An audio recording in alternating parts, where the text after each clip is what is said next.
네, 어, 제가 오랜 시간 파리에서 살았는데 정말 지난 주간처럼 이렇게 덥게 보낸 경우는 거의 없는 것 같습니다. 예전에도 프랑스에서 월드컵을 할 때 그때도 좀 더워가지고 조금 이렇게 힘들게 보낸 적이 있었는데 그때보다 훨씬 더 힘들고 어려운 더운 여름이었는데 지난 한 주간 여러분 어떻게 잘 지내셨는지 모르겠습니다. 어쨌든 조금씩 물러가고 있다고 하니까 잘 이길 수 있기를 바랍니다. 요즘에 그 슈퍼에 가면 납작 복숭아가 굉장히 맛있습니다. 그렇게 크게 비싸지 않고 그러니까 그런 것도 좀 사다 드시고 하면 좋을 것 같습니다. 한 10년 전쯤 제가 한국에 갔다가 아는 분과 함께 압구정에 있는 현대백화점 식품부에 이렇게 간 적이 있었습니다. 어디 가면서 과일을 좀 사가지고 가자고 해서 들어간 것이었는데 그때 복숭아를 사게 됐습니다. 그런데 과일 코너에서 복숭아를 샀는데 당시에 복숭아 한 개에 한 2만 원에서 3만 원 정도 이렇게 하는데 벌써 그때 그런 가격이니까 10년이 넘었는지 모르겠지만 어쨌든 그때 쇼크가 굉장히 컸습니다. 아무리 잘 사는 동네지만 복숭아 한 개에 2, 3만 원 한다는 것은 정말 믿어지지가 않았습니다. 제가 돈을 내고 사는 것이 아니었지만 내가 한국을 너무 오래 떠나 있었나 이런 생각이 들면서 나 같으면 도저히 그 돈을 내고 복숭아를 못 사 먹겠다 이런 생각을 했습니다. 어쨌든 그렇게 그것을 사가지고 어디에 가서 그날 저녁에 그 복숭아를 먹게 되었습니다. 낮에 복숭아가 한 개에 2, 3만 원 해서 놀란 것보다 그 복숭아 맛에 더 놀란 그 충격이 더 컸습니다.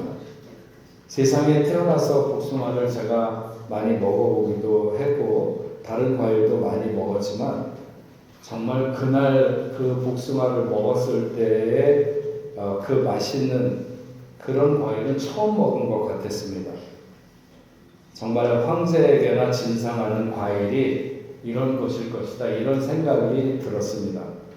그래서 그 당시에 저에게 한국에 방문했을 때 자동차를 빌려준 후배가 있는데 그 차를 타고 다니다 그 차를 돌려주면서 제가 백화점에 가서 그 복숭아를 한 상자 사가지고 차 뒤에 실어주면서 가서 가족들과 한번 이걸 먹어봐라 그렇게 얘기를 한 적이 있었습니다. 우리 교회 전도사님이 일본에 한번 다녀오신 후에 일본에 갔더니 딸기 한 알이 만행인가 뭐 이런 딸기가 있더라고 그런 얘기를 하셨습니다. 만행이면 10만 원이잖아요. 딸기 그거 더 비싼 거죠. 어쨌든 그렇게 온갖 방법을 써서 재배를 하게 되면 더러 그렇게 맛있는 과일이 나오는 것 같습니다. 구약 성경 민수기 13장에 보면 광야로 나온 이스라엘 백성들이 처음 가나안으로 들어갈 수 있는 기회를 맞았을 때 거기가 가데스 바네아라고 하는 곳인데 거기에 이르렀을 때 정탐꾼 12명을 그 가나안 땅에 들여보내게 됩니다. 그런데 그 땅에 들어갔다 나온 사람들이 여러 가지 것을 보고 와서 이런저런 얘기를 하기도 하고 또 거기서 나는 과일을 가져왔는데 민수기 13장 23절 말씀을 보면 또 에스골 골짜기에 이르러 거기서 포도송이가 달린 가지를 베어 둘이 막대기에 끼어 매고 또 성류와 무화과를 따니라.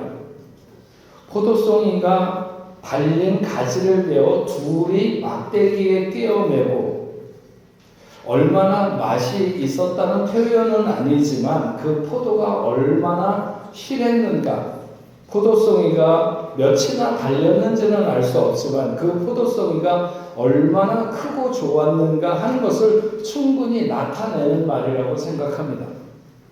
저는 창세기 말씀을 생각하면서 하나님이 처음에 창조하신 이 에덴 동산의 그 열매 맺는 나무들이 도대체 얼마나 탐스럽고 먹음직하고 또 실제로도 그렇게 맛있었을까? 아담이 범죄했을 때 우리가 이전에 보았던 창세기 3장 18절 말씀에 보면 땅이 내게 가시덤불과 엉겅퀴를 낼 것이라 내가 먹을 것은 밭의 채소인즉 이런 말씀이 나옵니다. 언젠가 제가 아프리카 원시림에 갔을 때 들은 얘기인데 사람들이 전혀 발길이 닿지 않는 태고로부터 사람들이 발길이 닿지 않는 그 원시림에 가면 우리가 생각하는 것처럼 그렇게 나무가 또 넝쿨이 빽빽해가지고 사람이 들어가기 어려운 그런 곳을 이렇게 생각하기 쉬운데 그렇지 않다는 거예요.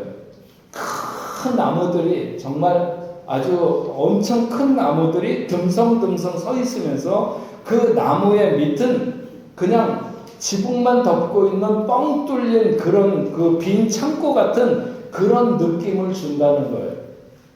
그런데 사람들이 들어오고 사람들이 다니기 시작하면서 사람이 다니는 길 좌우로 가시덤불과 엉겅퀴 같은 것들이 생기면서 사람들이 그곳으로 들어가는 것을 이렇게 막으려고 하는 것처럼 그렇게 된다는 거죠. 그러니까 그런 방어 기제가 작동하는 식물들의 출현은 틀림없이 아담의 범죄 이후에 더 많이 자라나고 더 많이 나게 됐다고 하는 것이 분명합니다. 그리고 난 이후에 가인이 동생 아벨을 죽여서 인류 최초의 살인 사건이 일어나고 난 후에 하나님은 가인에게 창세기 4장 12절에서 이렇게 말씀하셨습니다. 네가 밭을 갈아도 땅이 다시는 그 효력을 내게 주지 아니할 것이요 너는 땅에서 피하여 유리하는 자가 되리라. 땅이 효력을 주지 않는 것은 땅이 그런 의지를 가지고 있어서 그렇게 하는 것이 아니기 때문에 그것은 땅이 그 효력을 잃었다는 것이고 하나님이 그런 좋은 효력을 가진 땅에서 그것을 빼냈다는 거죠. 그런 효력을 빼냈다. 다시 말하면 그 땅이 저주를 받았다는 말입니다. 그러면 그렇게 하나님이 그 땅의 그런 효력을 빼내기 전에 땅은 아담과 하와가 범죄하기 전에 그 땅은 도대체 어떤 효력을 나타낼 수 있는 땅이었는가 이런 생각이 이 창세기를 준비할 때 굉장히 많이 드는 생각입니다. 오늘 본문 21절에 보면 여호와께서 그 향기를 받으시고 그 중심에 이르시되 내가 다시는 사람으로 말미암아 땅을 저주하지 아니하리니 이는 사람의 마음이 계획하는 바가 어려서부터 악함이라 내가 전에 행한 것 같이 모든 생물을 다시 멸하지 아니하리니 내가 다시는 사람으로 말미암아 땅을 저주하지 않겠다. 하나님은 사람의 범죄 때문에 그 사람에게 벌을 내리시는데 땅이 같이 저주를 받듯이 1년 가까운 시간 그 땅은 모두 수면 아래 이렇게 땅이 만약 숨을 쉬어야 된다면 그 물로 다 질식할 것처럼 이렇게 덮여 있었습니다. 사람 때문에 땅이 저주를 받은 것이 분명하고 그것은 단지 노아 때만이 아니라 아담이 범죄했을 때도 그랬고 가인이 범죄했을 때도 그랬습니다. 땅은 사람들이 저주를 받을 때 항상 같이 저주를 받았어요. 어쩌면 그 인생이 흙에서 왔기 때문에 육신이 왔기 때문에 그랬는지도 모르죠. 어쨌든 범죄한 인간으로 인해 땅은 매번마다 그 아름다움의 힘을 잃게 되고 그 뛰어난 효력을 상실하게 되었던 것이 분명합니다.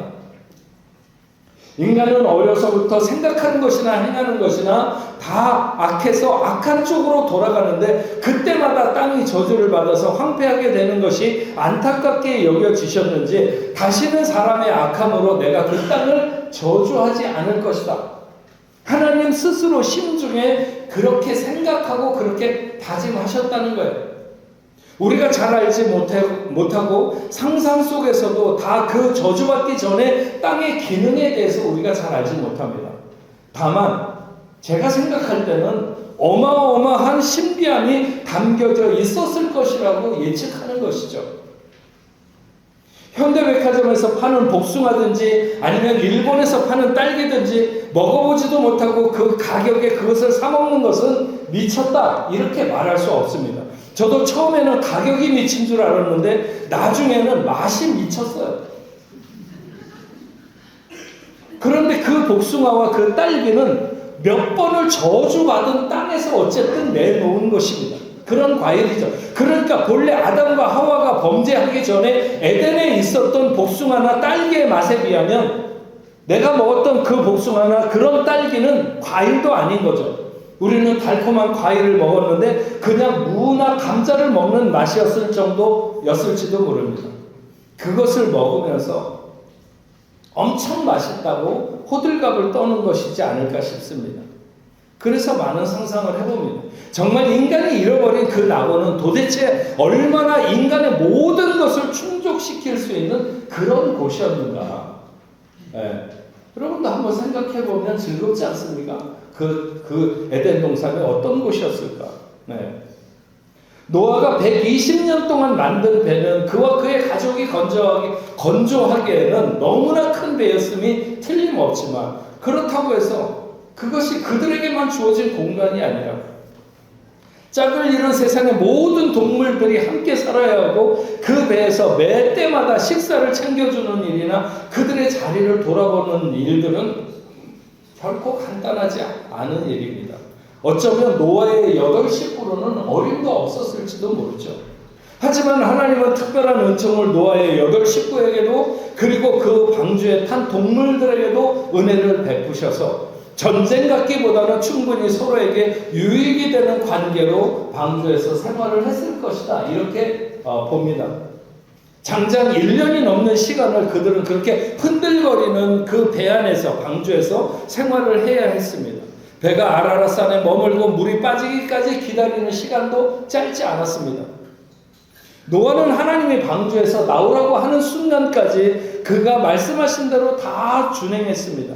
그는 1년 동안 방주에서의 생활을 잘 이겼고 그에게 맡겨진 모든 동물들이 하나님께서 다시 땅에 내보내라고 하는 순간까지 잘 보내고 죽이지 않고 무슨 병이 돌아갔고 그 안에서 다 죽는다든 환경으로 보면 그럴 수 있을 것 같지만 그래도 하나님이 특별한 은혜를 베푸셔서 그런 모든 동물들이 그 안에서 잘 살고 나올 수 있게 되었습니다.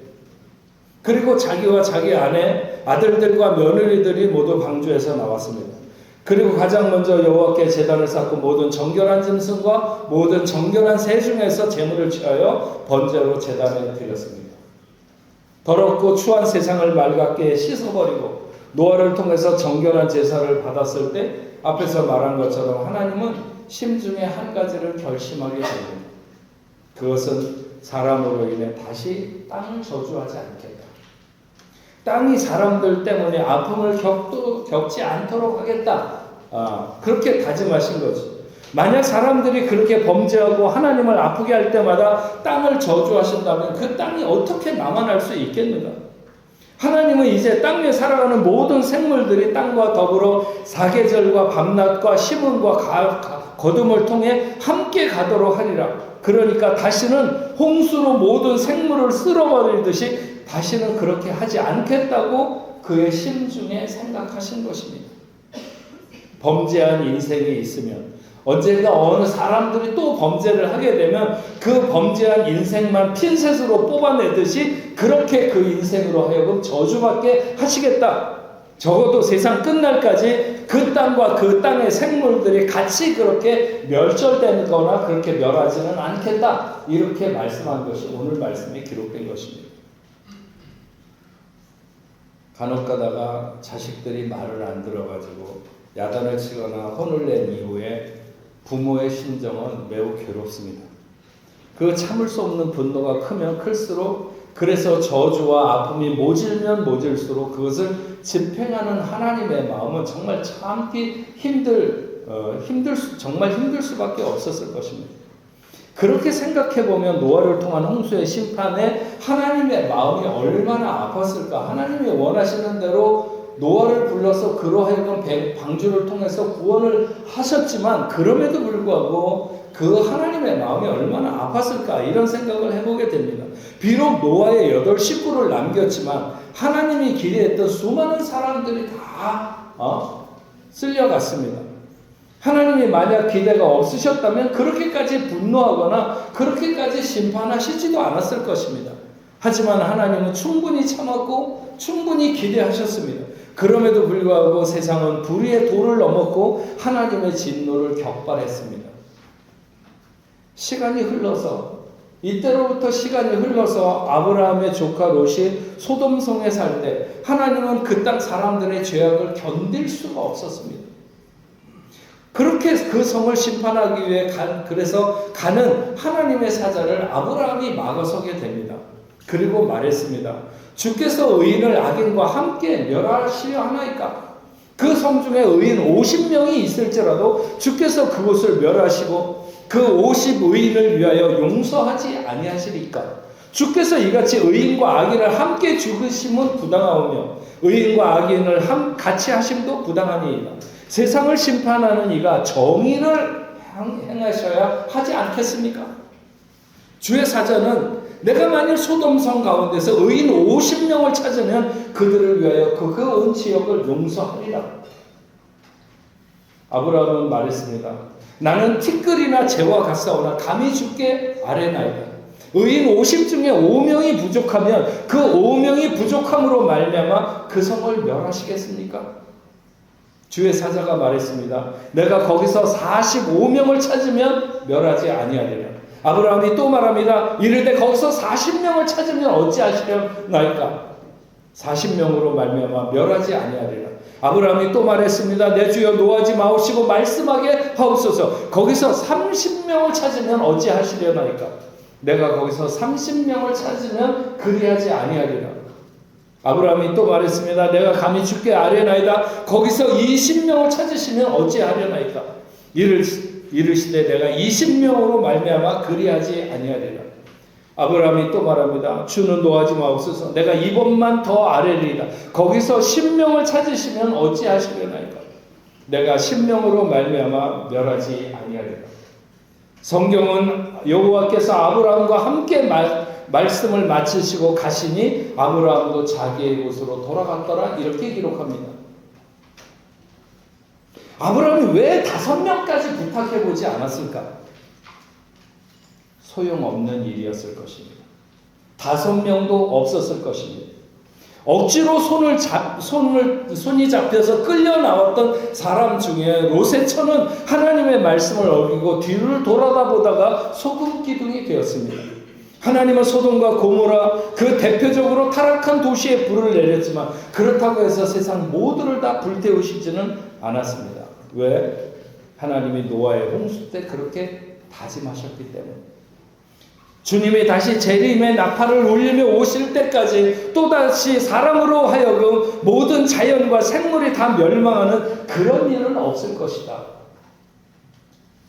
제가 오늘 설교 제목을 다시 멸하지 아니하리니 라고 하는 이 말씀에서 멈춘 것은 이때 하나님의 마음은 그렇게 기쁘시거나 만족스러운 그런 느낌이 아니었다 이렇게 보는 것입니다. 방주의 생활을 끝나고 나온 노아의 제사를 향기롭게 받으셨지만 세상 만물을 다 지워버리신 그 쓸쓸함이 남아있는 그런 하나님의 심정이 오늘 말씀에서 충분히 느껴집니다. 하나님이 처음 세상의 모든 것을 창조하셨을 때 보시기에 좋았더라.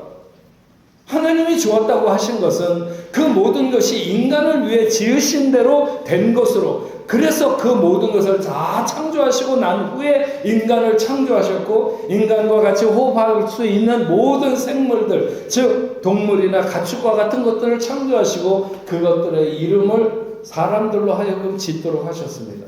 사람을 위해 그것들을 그 사람 곁에 두신 것이죠. 그런데 인간이 범죄할 때마다 그런 것들은 본래 독특하고 뛰어난 기능을 잃어버리게 되었습니다. 창세기 앞부분에 설교할 때도 말씀드렸지만 에덴 동산에 사람과 동물이 같이 있었을 때 그 동물과 사람의 교감이 엄청 뛰어났던 것 같습니다. 서로 다 말을 하고 주고받았을 수도 있고 굳이 말로 하지 않아도 눈빛으로도 의사를 교환할 수 있는 정도였을지 모릅니다. 물론 사람들에게 장착되었던 놀라운 능력도 수없이 떨어져 나갔습니다. 봐야 할 것을 못 보게 된 것이나 들어야 될 소리를 못 듣게 된 것이나 또 어떤 신비한 능력이 장착되어 있었는지 잘 알 수 없지만 잃어버린 것들이 한둘이 아니었을 거예요. 우리가 에덴을 쫓겨나면서 하나님이 그렇게 인간을 위해 좋은 환경을 만들고 그 모든 것을 잘 누릴 수 있도록 만드셨는데 죄는 매우 집요했고 사람들은 좀처럼 믿음으로 하나님의 부르심에 응답하지 못했습니다. 하나님은 인내하시고 기다리시고 또 기다렸지만 끝내 심판에 비켜서지 못했고 노아의 홍수와 같은 창조일에 가장 엄한 형벌이 주어졌음에도 인간 속에 끊임없이 솟아나는 악은 뽑아도 또 올라오는 잡초와 같이 우리의 영혼을 피폐하게 만든다는 것을 하나님은 내다보고 계셨습니다. 그래서 다시 노아의 홍수처럼 그렇게 멸하지는 않겠지만 이렇게 멸망시키고자 하는 상황이 오지 않기를 원하는 것이 하나님의 심정이 아니었을까 이렇게 생각이 듭니다. 어느 시대나 하나님이 기대하는 사람들이 있습니다. 하나님의 관심은 사실 수많은 악인들보다는 한 사람의 의인에게 늘 더 관심이 있습니다. 소돔과 고모라는 죄악이 넘쳐서 멸망한 것 같지만 실제로는 하나님이 찾으시는 의인 10사람이 없어서 멸망한 것입니다. 당연히 이 시대가 어떻게 돌아가고 있는가, 어떤 사람들이 판을 치는가, 사람들이 얼마나 깊이 죄에 잠을 자는가 이런 것이 중요해 보이죠. 하지만 그런 것보다는 하나님의 기대가 있는 사람, 하나님이 찾으시는 그런 사람들이 이 시대에 있는가? 그들이 과연 하나님의 기대를 이루는가? 오늘 우리를 하나님이 보실 때 어떻게 보시는가? 상세하게 밝히고 있지 않지만 노아는 그 시대의 세상으로부터 따돌림을 당하며 살았을 개연성이 높습니다. 세상으로부터 전혀 이해받지 못하고 세상과 그렇게 소통도 능숙하지 못하고 답답한 맹꽁이 같은 사람이었을 확률이 높을 수 있습니다. 그래도 하나님은 그 사람 때문에 숨을 쉬셨습니다. 하나님은 그 노아와 같은 사람이 있어서 기뻤고 그에게 자신의 뜻을 밝히고 따라오라고 하셨습니다. 노아는 방주를 만드는 120년이나 방주에 들어가서 지나야 했던 1년이나 6장 마지막 절과 7장 5절에서 말씀하고 있는 것처럼 하나님이 자기에게 명하신 대로 다 준행하였다. 다 준행하였다. 정말 심판하고 싶은 세상이 또 와도 노아와 같은 사람으로 다시 멸하지 아니하리라고 다짐하신 하나님의 결심을 새롭게 기억하는 그런 하나님의 기대가 머무는 저와 여러분들이 다 되기를 주의 이름으로 축원합니다. 전능하신 하나님 아버지, 오늘 우리가 살아가고 있는 이 시대가 과연 노아의 시대와 다를까?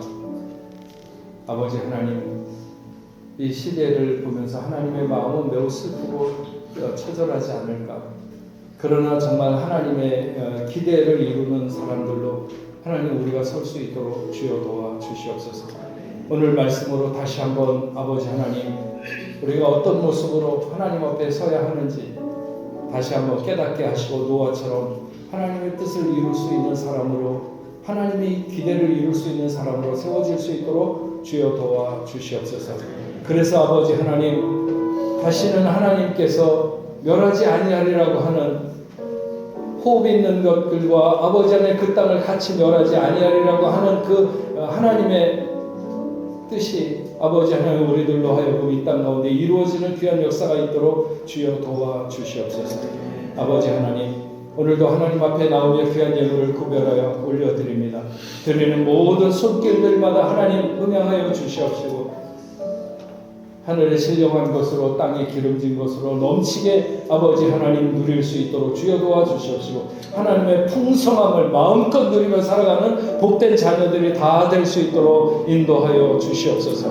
무더운 여름을 보낼 때에도 지치지 않게 하시고 상하지 않도록 주여 도와주셔서 강건함으로 생활할 수 있도록 주여 도와주시옵소서. 저들이 경영하는 모든 사업장들과 하는 모든 일들 위해 하나님 함께하여 주셔서 아무리 시대가 어려워도 하나님이 하나님의 백성을 보호하실 때 아무도 해할 수 없는 그런 놀라운 은혜가 있도록 주여 도와주시옵소서. 11조를 올려드립니다. 감사헌금과 주일헌금 그리고 여러 가지 목적을 가지고 선교헌금과 헌금을 하나님 앞에 드릴 때 이 예물이 하늘나라의 보화가 될 수 있도록 주여 도와주시옵시고 하나님 영광 받아 주시옵소서. 아버지 하나님, 오늘은 선교 주일입니다. 저 땅 끝까지 이르러 아버지 하나님, 이거보다 훨씬 더 무더운 땅에서 오늘도 아버지 하나님 애쓰고 수고하는 모든 선교사님들 위해 하나님 함께하여 주셔서 지치지 않게 하시고 어려움에 낙심하지 않게 하시고 오직 주님만 바라보며 나갈 때 승리함이 있도록 주여 도와주셨기만을 간절히 바라고 원합니다.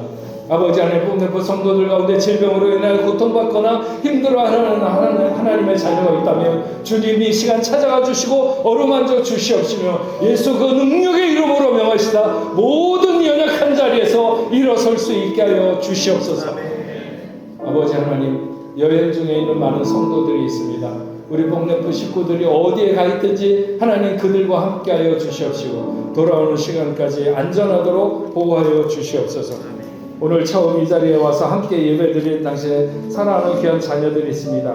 이용현, 이영숙, 신예원, 최종일 아버지 하나님 사랑하는 귀한 자녀들이 어떤 이유로 오늘 이곳에서 함께 예배드리게 되었는지는 알 수 없어도 하나님 그들의 생을 붙들어 주시옵시고 어디로 가든지 늘 동행하여 주시옵시며 오늘 이 자리에 함께 예배한 모든 이들에게 하늘의 놀라운 은혜로 함께하여 주시옵시고 흩어지는 모든 곳에 동행하여 주시옵소서. 성령으로 함께하셔서 안전하게 하시고 주의 사랑을 누리면서 살아갈 수 있는 복된 자녀들 다 되게 하여 주옵소서.